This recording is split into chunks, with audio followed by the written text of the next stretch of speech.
The room was thick with tension, a humid haze of whispered conversations and the distant clatter of pens on papers. Senators shuffled in their seats, aides hovered at the edges, and the gallery above was buzzing with anticipation.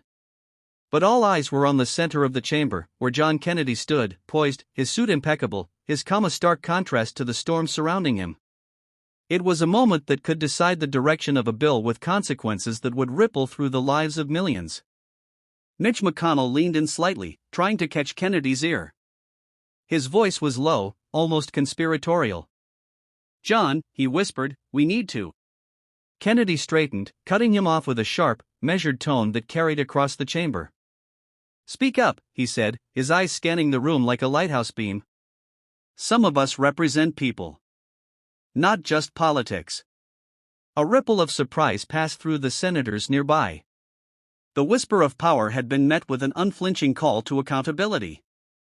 Kennedy's words hung in the air, striking like a gavel, reminding everyone that the chamber was not just a theater of strategy, it was a place where real lives were at stake. For Kennedy, this was more than a political maneuver.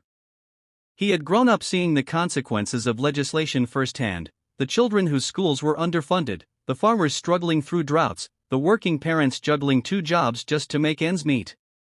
Every bill carried a human face, and he refused to let it get lost in the shadows of backroom deals. McConnell hesitated, a flicker of discomfort crossing his otherwise composed face. Kennedy's gaze didn't waver. "If you have something to say, say it," Kennedy continued, his voice steady and unwavering. "Say it where everyone can hear it. That's how democracy works." The chamber went quiet. Even the aides stopped moving, sensing the gravity of the moment. There was a pause, pregnant with unspoken tension, as Kennedy's words sank in. He wasn't just speaking to McConnell, he was speaking to every politician who had forgotten why they were there in the first place. Then came the challenge, the debate over healthcare funding for low-income families, a bill that had been mired in months of negotiation, compromise, and, frankly, obstruction. Kennedy knew that lives depended on it.